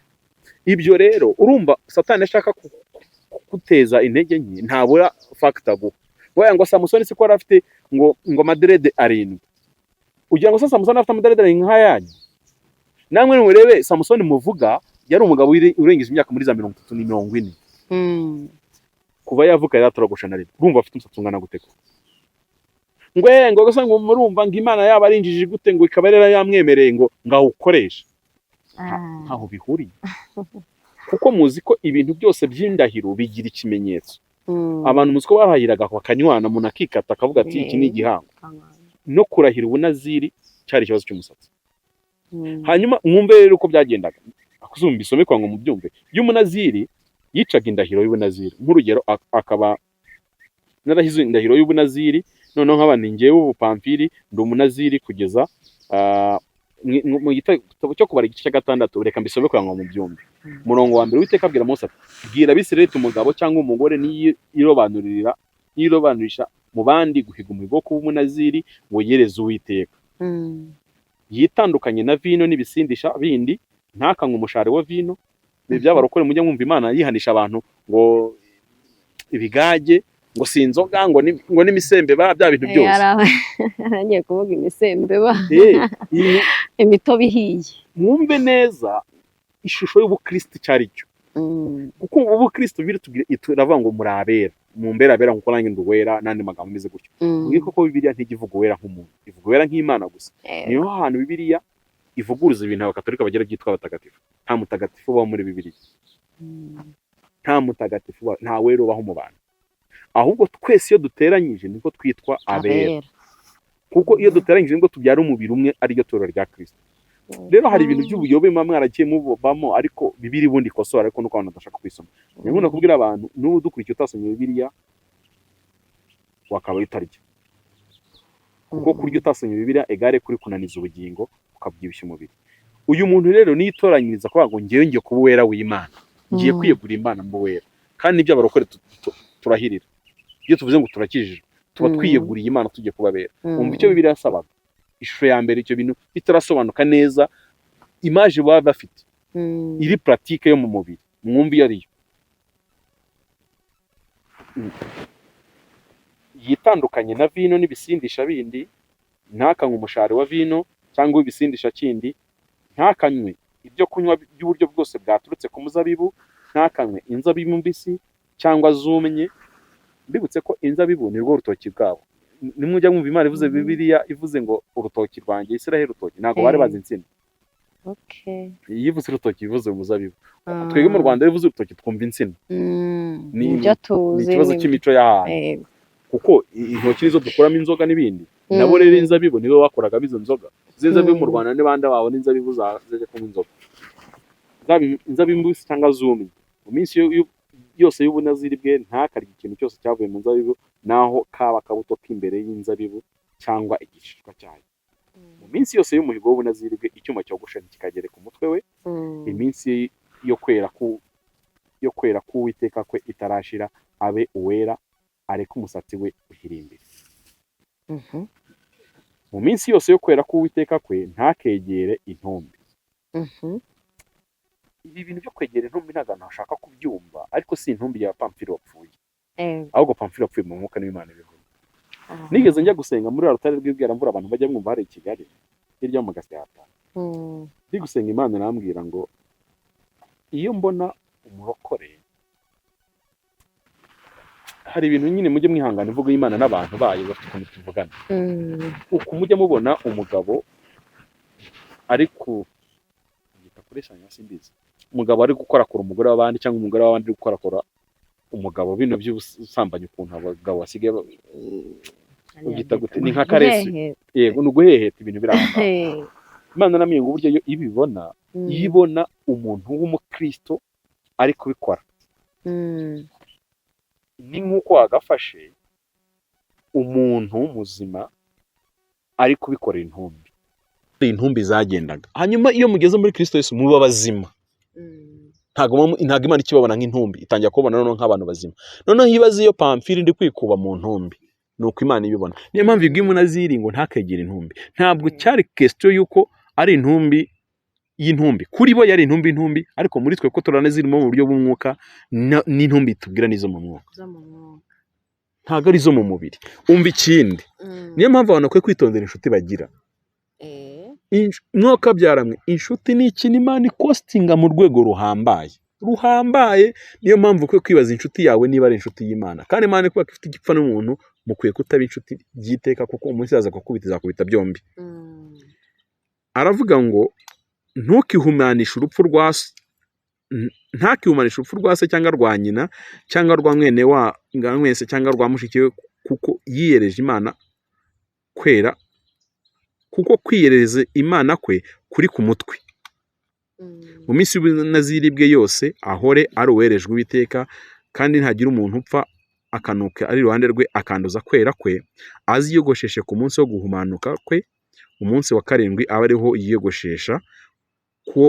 Ku wa munani azana intumbi ebyiri cyangwa ibyana by'intungura bibiri ku muryango w'ihema ry'ibonaniro, abiha umutambyi, maze umutambyi atambe kimweho igitambo kitambirwa ibyaha, ikindi agitambiho igitambo cyotswa, amuhongerera impongano y'icyaha ya ntumbi yamuzaniye, amweze umutwe amweze umutwe kuri uwo munsi. Umunaziri yongere yereze Uwiteka iminsi y'ubunaziri bwe, azana umwana w'intama utaramara umwaka w'igitambo cyo gukuraho urubanza, ariko iminsi yabanje izaba ipfuye ubusa. Ni aka kantu ashaka kuvuga, umunsi kuko umusatsi bazaba bawogoshe, iminsi wari umaze izaba ipfuye ubusa. Yego, kuko ubunaziri bwe bwahumanijwe. Noneho urumva Samusoni we kugira umusatsi ni ikimenyetso cyo kurinda bwa bunaziri bwe igihe kinini. Abantu ntabwo bajya bumva ukuntu byagenze. Samusoni buryo guhumana gutangira ryari? Umunsi aca mu nzabibu. Hari umunsi agenda ajyanye na se agiye kubereka umugeni, bagaca mu mirima y'inzabibu, ngo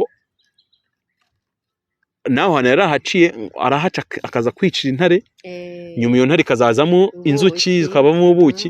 Urumva yegereye icyambere hajemo intumbi, hajemo imizabibu, kandi ntiyemererwa no kuyegera. Urumva buriya Samusoni na benshi batekereza ko gupfa kwe kwabaye kumwogosha umusatsi, ariko ntabwo ari byo. Kogosha ubusatsi ni ikimenyetso cyo kurangira k'umunaziri, ariko ubundi guhumana yahumanye. Ibyo ni byo abarokore rero banga. Icyo gihe Imana yarambwiye ngo ni uko mba mbona umurokore, mba mbona iyo agenda yikuba kuri uriya n'uriya, mba mbona agenda yikuba ku ntumbi. Dukwiye kwitonda ibintu dukora byose, kuko mu isi y'umwuka afite ukuntu bibonwa. Twe mu mubiri tubibona nk'ibintu bisanzwe, ariko mu isi y'umwuka habamo imbaraga ziruta iz'abantu batekereza ko zibamo. Numvaga kuri iki kibazo cyo kwezwa cyangwa se cyo kuba umukristo, twagisubikira. Ni ikintu twaganira kuko ni ubuzima. Kuba umukristo ni ubuzima, ni ubuzima. Ese Jeremy, tekereza guhura na Samusoni mugahura nka Nyabugogo se ntiyahurura? Sinzi umusatsi wa Samusoni ukuntu waba ungana, ariko biri kose katutekereze mu buryo bumeze gutya. Yaba ameze nk'umuntu ukora igifuka cy'intuza mijumbere. Mijumbere urayizi? Mijumbere se urasi ni ubwatsi bw'inka ariko buva ku bijumba. Hari ukuntu baca imigozi bagakoraho iyo bazajya gutera, byasigaye, noneho ibyasigaye biba byafatanye n'imizi yo hasi n'iki, ibyo nibyo bita imijumbere. Rero hari ukuntu umuntu yikoreye igifuka cy'imijumbere, cyangwa wenda ashyiramo n'urwatsi yahiye mu kabande, byose ari igifuka kinini yikoreye. Nako ntekereza ko umusatsi wa Samusoni ushobora kuba waranganaga. Urumva ikintu cya mbere umuntu wese umubonye arabona ko atandukanye. Ubundi n'akabakristo bakatubonye twakabaye dutambuka ahantu umuntu wese akadutandukanya n'abandi. Ariko uzi ko uyu munsi gutandukanya ukijijwe n'udakijijwe bisigaye bigoye. Atari kubera ko abadakijijwe ari bo batuvangiye, ahubwo nitwe twivangiye.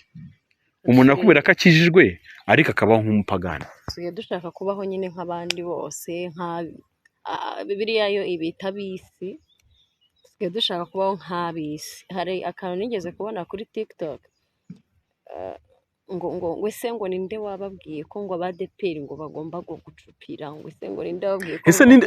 Herega gucupira ni umwanda, kandi umwanda ni icyaha. Icyo cyo tukwiye kucyemeranya. Ariko kwiranye ibintu, kugira isuku n'ubwibone bihurira ahantu biba bihuriye. Kandi kudacupira bitandukanye no kwivanga n'ibyo tutemerewe. Kudacupira no kwicupuza se? Urumva gusirimuka. Gusirimuka, hari ugusirimuka. Kudacupira ni isuku, no kugira isuku. Yego. Kuko gucupira no kugira umwanda. Nyine ndi kuvuga ngo harasora gucupira no kugira umwanda kubera ko hari igihe umuntu akubwira ngo avuye mu mujyi ajya mu cyaro aracupira. Ariko hari igihe ushobora gucupira tugite gusa nabi udafite umwanda. Oya, ni ukudasirimuka. Ese ubundi ntabwo byiza twemera gusimbuka, kandi bitwemerera rwose, kuko Bibiliya ni ibintu by'umunedendezi duha. Bibiliya ni ikintu inyigisho nayikoze hera, ariko dushobora kuba ntarayitambutsa kuri YouTube, ariko narayitambukije nk'ahantu mu materaniro. Umudendezo wo muri Kristo, umudendezo wacu. Bibiliya twemerera umudendezo. Icyo bitubwira tuvuga ngo umudendezo wanyu ntuburwaho rwo gukora ibyaha, ariko Bibiliya twemerera umudendezo. Ibyo mukora byose mubikore kugira ngo izina ry'Uwiteka rihabwe icyubahiro. Icyo abantu bakwiye kumva ni uko gukizwa ntibivuze kuba ucupiye, kuko dufite abantu bari buze umwuka wera kandi bari abasirimu. dufite abakire bakomeye cyane muri Bibiliya. Aburahamu niwe sekuruza w'abizera, muri ubutunzi yari afite, gusa ngo Isaka we yaje gukira, ngo arakira ngo kugeza ubwo yaje gukira cyane. Iryo jambo ryarananiye kuryumva. No, yaravuze ngo yabaye umukire ngo arakomeza arakira, ngo kugeza ubwo yabaye umukire cyane inshuro 3. Hari level y'ubukire, hari level y'ubukire n'ubukire bwo gukira cyane. Kandi abo bantu bubahaga Imana. Yobu niwe mukire wa mbere wari nko kwisi icyo gihe. Abantu ntabwo bajya bakunda kugitekereza. Icyo gihugu niwe Ntabwo ari mu gihugu. Uzasome neza. Yari umuntu ukomeye, yari umukire. Umva ukuntu Bibiliya ivuga mu gitabo cya Yobu. Iyo nkuru irandyohera iyo nyisoma, hatamvuga ntere ku twege bagafifi byatunaniye gukizwa. Mu gihugu cya Usi hari umuntu witwaga Yobu, kandi uwo muntu yari umukiranutsi utunganye wubaha Imana akirinda ibibi. Umva ibyo bintu. Yari umukiranutsi utunganye wubaha Imana akirinda ibibi. Nuko abyara abahungu 7 n'abakobwa 3. We yari afite abana 10. Kandi yari atunze intama 7,000. Ni wari wazibona n'amaso. Zarisha kuwe musozi ubwo. Ingamiya 3,000. Abantu basesengura Bibiliya bafata ko ingamiya urazizi zazindi abantu mu mutabaheka y'ibintu. Burya ngo mu gihe cyabo ingamiya n'abantu bazitunze muri ba bihugu ni nko gutunga ikamyo ya romoroke. Zira bikamyo rukururana. Niko gaciro kayo. Noneho yaratunze 3,000. Si mu Rwanda za parika 3,000. Yaratunze amapfizi 1,000 yo guhinga. Amapfizi yo guhinga uyu munsi yasimbuwe na zino mashini zihinga. Ibaza ariko amapfizi kukibongera ko araguhinga nuko yari amapfizi atandukanye, yari imeze nk'ibimashini ubwabyo. Urumva ntahingisha abantu, ahingisha imashini. Yari afite indogobe z'ingore 500 n'abagaragu benshi cyane. Uwo muntu yari akomeye kuruta abantu bose b'Iburasirazuba. Abyumvishe katari ikibazo. Kandi iyo bavuze ngo Iburasirazuba niho hari hatuwe. Kuko iki gice cya Yusi bavuga ni iyo tubaze uyu munsi ku ikarita y'isi ni mu gice cy'Uburayi bw'uyu munsi. Hanyuma Uburasirazuba bwabo bwose ubwo ni Uburayi bw'Iburasirazuba na Aziya n'igice cyose cya Afurika y'Amajyaruguru. Ibyo byari bituwe nibyo babaraga. Niwe wari ukomeye yego.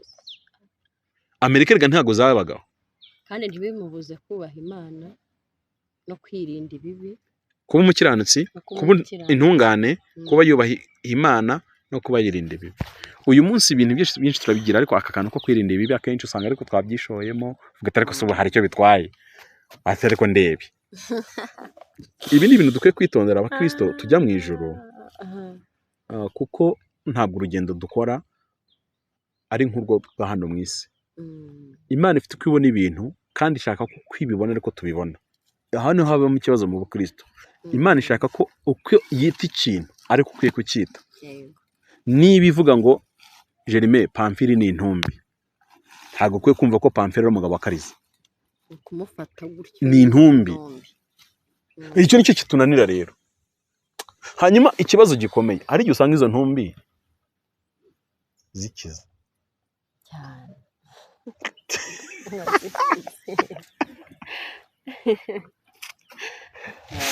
Ni ikintu kitoroshye. Nagira ngo ngushimire ku ikiganiro dutumiyemo, kandi dushimire abana badukurikiye mu bice by'ikiganiro byose. Ushobora kuba wenda se hari ibibazo byinshi, ariko bajye babibariza muri commentaire ko bikoze umwanya ushize. Umuntu yabonye umwanya arabisubisa. Nagira ngo dusoreze aha. Yego, ndabashimiye. Ndagushimiye. Mwakoze kwitabira ubutumire.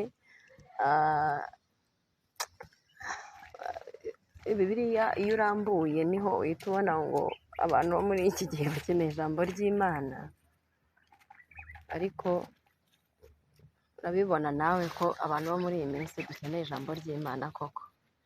Dukeneye no kuryumva tukarisobanukirwa, kuko abenshi hari n'ubyumva wa mugani kubera ukuntu umuntu yaje akabyigisha ukwe bitewe n'uko nawe abyumva, ariko dukeneye gusobanukirwa neza ijambo ry'Imana.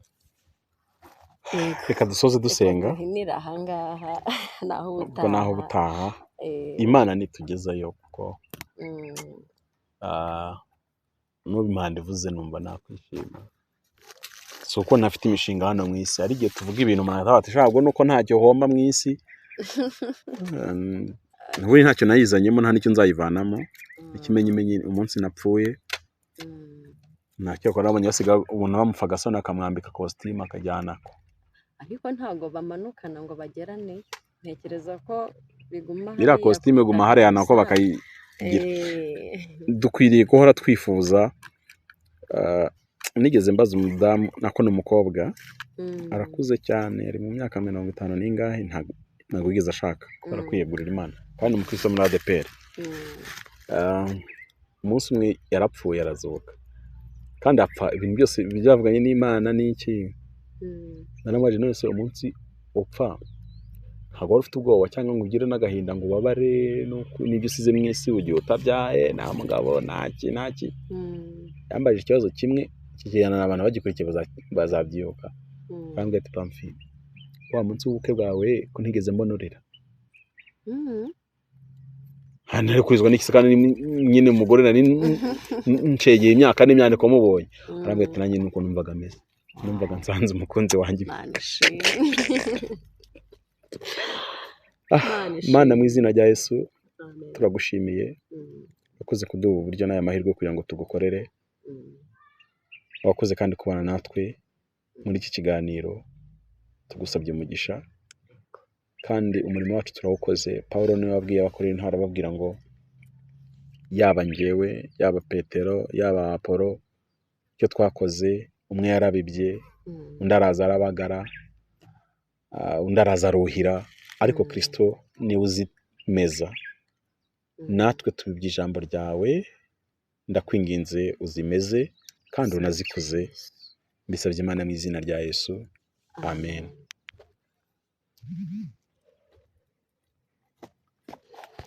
kugira ngo menye neza